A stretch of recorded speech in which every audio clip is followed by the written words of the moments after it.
ነገር ነበር መጠብቀህ ግን ወንድሜ ላይ ተጫወታችሁ። በጣም ምንድነው ያሰብከው?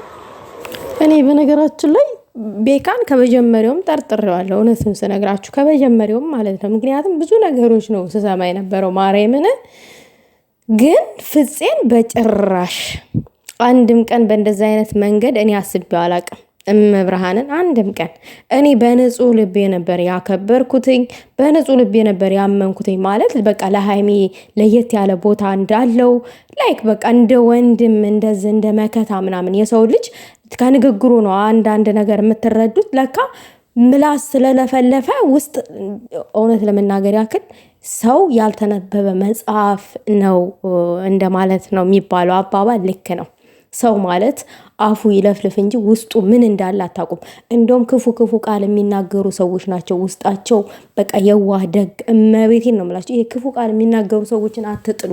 የምር እንደውም እነሱ ናቸው ጥሩ።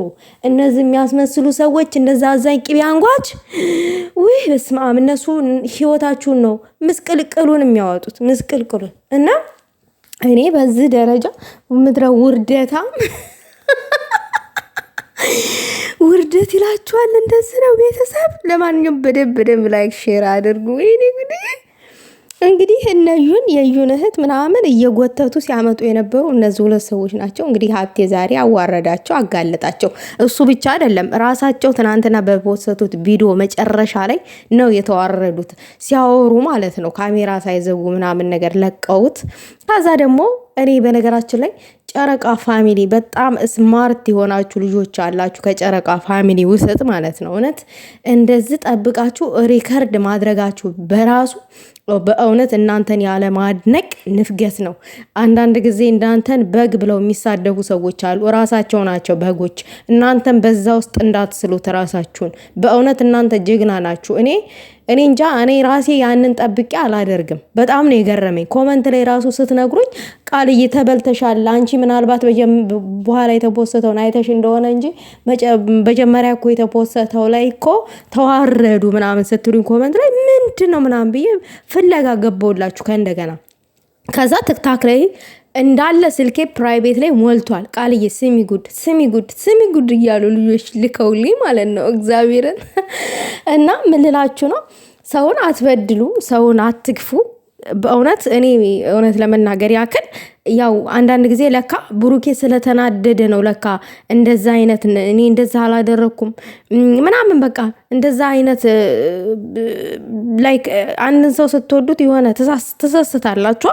አሁን አይሚን ስል በጣም ስለምንወዳት ስስት እንላለን ብሩኬ የሆነ ነገር ሲል እና ከዛ ከንዴቱ ከልቡ ንጽህና አንጣር ነው እንግዲህ ያው ትንሽ ደግሞ እንድንጠራጠር ያደረገው ልጅቷን ቡታጅራ ላይ ማግኘቱ ነው በአካል ማለት ነው እንጂ ከዛ ውጪ እነዚህ ናቸው ልጅቷን የሚያመጡት እርጉዝ ነኝ በይም ብለው የብሩኬን ስም ለማጥፋት ምናምን።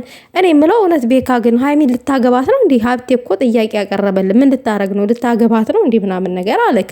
ልታገባት አስበህ ነው እንዴ?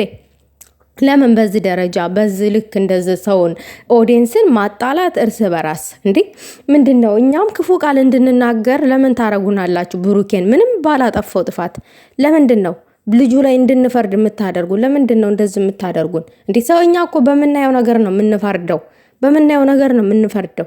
ግን እሺ እናንተ ከሆናችሁ እነዩን ያመጣት አንተ ከሆንክ ብሩኬ ቡታጅራ ላይ ልጅቷን አግኝቷታል። እንዴት ያኔ አገኛት ማለት ምንም አይፈጠርም፣ ምንም ነገር ሊያደርግ አይችልም ብዬ ነው እኔ በመጀመሪያውንም የተከራከርኩትኝም። አሁንም እኮ ብሩኬ እንደዛ አይነት ስህተቱን ሰርቷል እያልኩኝ ምናምን አይደለም። ግን እኔ ያናደደኝ ነገር ምንድን ነው ከብሩኬ ሃይሚን አንቺ ማነሽ ምናምን ማለቱ መገፍተሩ ነው እንጂ ብሩኬ ያናደደኝ ሌላ ነገር ያናደደኝ ነገር የለም። የገፈተራት ቀን ነው የተናደድኩበት። አንቺ ማነሽ አላት ቀንም ነው የተናደድኩትኝ። በቃ አለቀ። እና እናንተ ግን ማለት ነው ልጁን ወንድም ጓደኛችሁን ማለት ወንድም ነው አይደለ? ለምንድን ነው እንዲረገጥ የምታደርጉት? ለምን? እውነት ይሄ ነገር ብሩኬ አያውቅም? እናንተ ብቻ ናችሁ እንደዚህ ያደረጋችሁት? ብሩኬ ከእናንተ ጋር አልተደመረበትም? ድራማውን ሶስታችሁ አይደላችሁም ተነጋግራችሁ ያደረጋችሁት? እናንተ በሁለታችሁ ብቻ ናችሁ? አልገባኝም ይሄ ነገር። ታዲያ ለምን ዲኤን 3 ወር ጠብቁ ምናምን ተባለ? እንደገና ሌላ ውዝግብ እንዴ? ሌላ ውዝግብ ውስጥ የብሩኬን ጭንቀት ለማቅለል ነው ያልከው ፍፄ። የትኛውን የብሩኬን ጭንቀት ነው የምታቀለው? አልገባንም። የእዩን እህት ማምጣት እና እዩን ማን ያመጣት? እዩን ወደ ብሩኬ ህይወት ያመጣት ማን ነው? አልገባንም። እዩ በራሷ ነው የመጣችው ማለት ነው? የሆነ ሰው እጅ አለበት። ብቻዋንማ አትመጣም። ብቻዋን እንዴት ብላ ልትመጣ ትችላለች? የሆነ ሰው እጅ አለበት፣ ወይንም የበካ እጅ አለበት። አንተ የእዩ እህት እንድትመጣ ካደረግክ ፍፄ፣ እዩም እንድትመጣ ያደረጋችሁት ሁለታችሁ ናችሁ። በቃ ጓደኛ ማለት እንደዚህ ነው። ኧረ በስመ አብ። እንኳን ጓደኛ የሌለኝ እግዚአብሔር ይመስገን።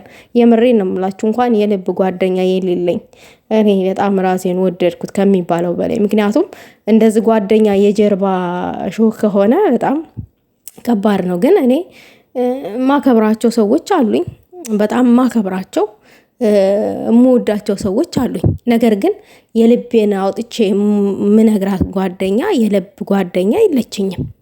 የማከብራቸው ጀግና የሆኑ ሴቶች አሉ። ለእነሱ ለየት ያለ ክብርና ውዴታ አለኝ። እነሱን አከበርኳቸው ማለት የውስጥ ሚስጥር የነገርኩኝ ማለት አይደለም።